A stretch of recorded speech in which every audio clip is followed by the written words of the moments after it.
Well guys, आ गए हैं हम अपने एनटीएस के इस क्वेश्चन पेपर पर और एनटीएस के इस क्वेश्चन पेपर को हम हल करने जा रहे हैं गाइस।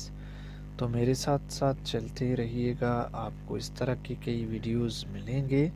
ठीक है, तो हम क्या कर रहे हैं, एनटीएस और सीटीएसपी की तैयारी कर रहे हैं। किस चीज़ पर? क्वेश्चंस पर, और ख़ास कर हम इंग्लिश पोर्शन की तैयारी कर रहे हैं। तो पहले भी मैंने 2 वीडियोस बनाए थे, आप उनको भी देख लें। आज फिर एक वीडियो बनाने जा रहा हूँ मैं इसके ऊपर। तो आज सबसे पहला मेरा क्वेश्चन है, क्वेश्चन नंबर 34, जो है एक एडवर्ब के ऊपर सवाल है। The boy was walking fast, pick out adverb of manner. Guys, ये पूरा का पूरा सेंटेंस में आपको ढूंढना है एडवर्ब ऑफ मैनर। तो मैंने इस एडवर्ब ऑफ मैनर को ढूंढ लिया है, जिसका नाम है फास्ट। कहता है द बॉय वॉज वॉकिंग, लड़का चल रहा था, टहल रहा था, घूम रहा था। किस तरह घूम रहा था, इसका अंदाज तो बताओ।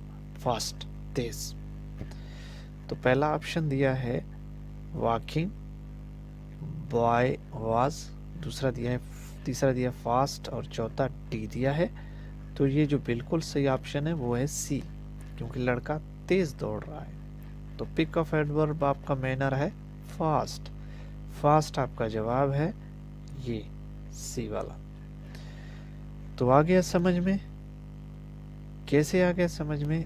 आपको सिर्फ और सिर्फ जो एडवर्ब की तारीफ जो लोग जानते हैं उन्हें पता होगा कि एडवर्ब की कितनी काइंड्स हैं। तो ये एडवर्ब ऑफ मैनर जो काइंड है वो एक्शन के अंदाज को बताता है कि वो एक्शन किस तरीके का एक्शन है, किस तरह का काम है। तो लड़का जब दौड़ रहा था तो किस अंदाज से दौड़ रहा था, यही पूछ रहा है इस सवाल में आपसे। तो वो सवाल है कि वो लड़का तेज दौड़ रहा है था। ठीक है, चलिए आगे बढ़ते हैं। 35वां सवाल है यहाँ पे। ये सवाल है let us walk along the shore, pick out of the preposition। कहता है कि let us walk, आओ वॉक करते हैं along the shore, शोर के किनारे, किनारे किनारे क्या करें, वॉक करते हैं। चलिए जी, तो let us उसने पहला दिया है, उसके बाद let दिया है, और फिर shore दिया है, फिर along। अब कहता है कि आपको पिक करना क्या है, प्रीपोजिशन पिक करना है। अब आपको प्रीपोजिशन यहाँ पे देखना है। तो गाइस, ये लेटस आपका पूरा का पूरा ये क्या है, ये आपका प्रीपोजिशन नहीं है। ये वॉक आपका वर्ब है, दी शोरे आपका दी आपका आर्टिकल है, शोरे आपका नाउन है, और ये जो अलोंग है ये आपका प्रीपोजिशन है, यानी कि शोरे के किनारे। ठीक है, किनारे चल रहे हैं, आओ शोरे के किनारे चलते हैं। ये पूरा का पूरा आपका एक स्ट्रक्चर है लेट अस। ये आपका वो लेट वाला नहीं होता है, इजाज़त वाला। जब 2-3 लोग होते हैं तो हम कहते हैं कि लेट्स प्ले, लेट्स गो। ये एक स्ट्रक्चर है, एडवांस स्ट्रक्चर, आप इसको पढ़िए तो आपको समझ आएगा। तो ये प्रीपोजिशन नहीं है, वॉक आपका वर्ब है। तो लेट्स वॉक, आओ चलते हैं। कहाँ चलते हैं भाई? शोरे। शोरे आपका कोई है, इसके वर्ड मीनिंग आप देख लो। ठीक है, तो अलोंग आपका है, अलोंग कहते हैं किनारे को।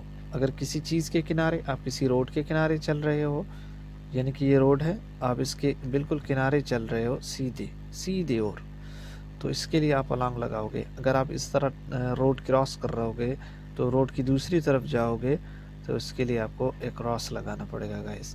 आप प्रीपोजिशंस देखो, प्रीपोजिशंस में आपको ये अलोंग ज़रूर मिलेगा गाइस। ठीक है, मैं अलोंग और क्रॉस के ऊपर एक वीडियो ज़रूर बनाऊंगा। तो आगे बढ़ते हैं। आगे हमारा सवाल नंबर 36 है, choose synonym of the word receive. कहता है कि हम अल्फाज माना ढूंढो रिसीव वर्ड का। रिसीव मतलब मौसूल होना।